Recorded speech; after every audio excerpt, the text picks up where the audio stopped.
Rick Dennison, Vikings Offensive Line coach and run game coordinator, is joining me today virtually here inside the TCO studios for a one-on-one. And Rick, you are going into year number 27 as an NFL coach, but you have spent 20 years coaching alongside Gary Kubiak. Now Gary has retired. His son Clint is the new offensive coordinator here for the Vikings, and you have known Clint before he was even born, having played with his dad way before, back in the 80s. But for you, how excited are you to coach alongside him, knowing the history? Well, obviously knowing Clint for a long time, I look forward to seeing how things progress. He's a smart young guy. He's energetic, has done a lot of good things. He's with us in Denver. But just like you said, I watched him in Pop Warner football playing with my oldest son. So it's a great progression for him and really look forward to it. What have you learned from Gary that is translated to Clint, which has propelled him to this role? Well, I think there's a lot of little things. Obviously, taking advantage of our players' strengths and weaknesses. That's what Gary always really wanted to work, whether he was a coordinator or a head coach. Making sure that you're doing the things that your guys can do, but asking the most of them. Effort should never, ever be challenged. They should always be wanting to play hard for each other and for the team. So there's a lot of little things, not just scheme-wise, but just asking a lot of your players, but giving a lot of them, a lot to them in return. So before you got here in 2019, the Vikings run offense wasn't the best in the league. I think it was in the bottom tier.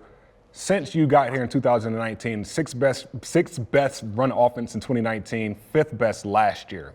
What has changed? What has been the cause of that progression?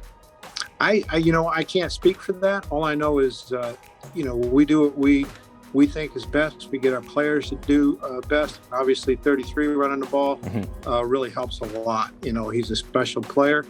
But, asking our guys to do the right technique and get on guys. And, if they got 300-pounders on them, it's hard for them to get off and make tackles. So just trying to finish our blocks and do the right thing.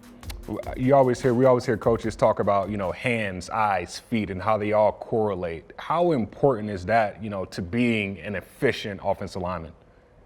Well, certainly your hands and feet got to work together. Your body's got to be, co-joined, if you will, with that. But working together, guard and tackle's got to work together. They got to see the defenders with the same set of eyes. If they're working some kind of combination of the center and the guard, working a down lineman to a backer, they got to know and feel where that backer is. But that's why we work a bunch of technique and individual drills. And, individual stuff is great, but working together in those combinations with what we do is the biggest part. And just getting a feel for each other is what we try to do. And just knowing that in any given play, any given Sunday, it could be a different pair out there working together. So everybody's got to mix and match and do the right thing and make sure we're working together. A lot of different variations on the O-line this year. You talk about the combinations and pairs, but I got to talk about Ezra Cleveland. Just from him coming in, left tackle, having to learn a new position, and then excelling in that position at the right guard position. How encouraging was that for you to see that from him in year one? Well, it was a tough deal not having a camp, not having OTAs. I do everything on the computer like you and I are right here, and it's hard to teach you how to play offensive line on the computer.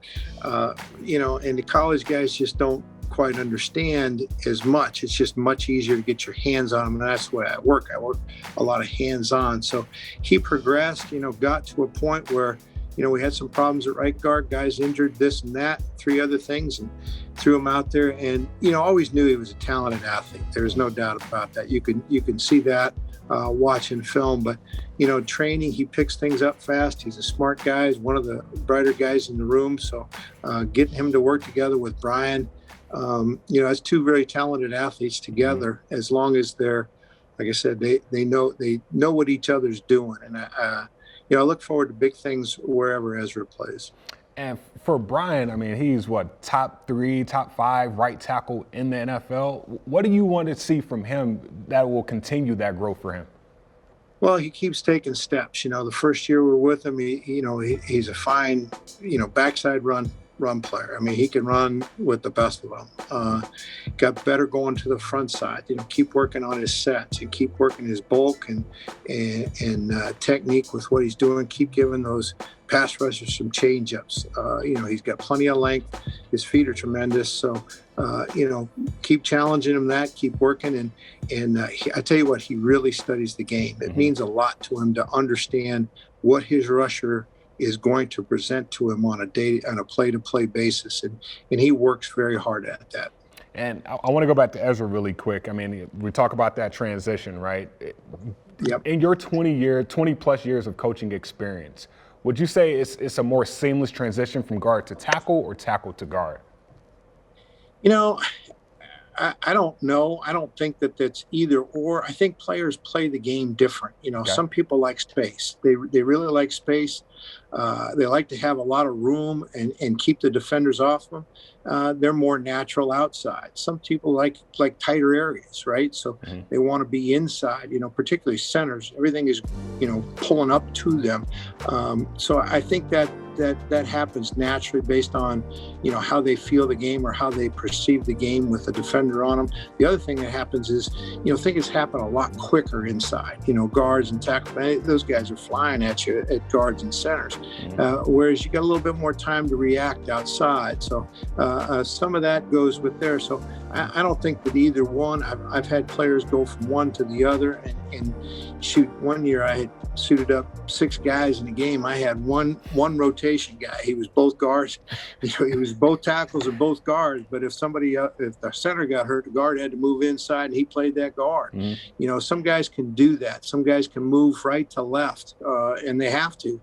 Young guys have to know how to play left and right tackle, left and right guard. It's just what it is. But each guy's just a little individual, how they treat the game and how they transition. But, just knowing what their spatial awareness is kind of helps. Well, the name of the game is opening up lanes for the running back and then protecting the quarterback, right? There ain't no doubt about that. So for Kirk Cousins, that's our job.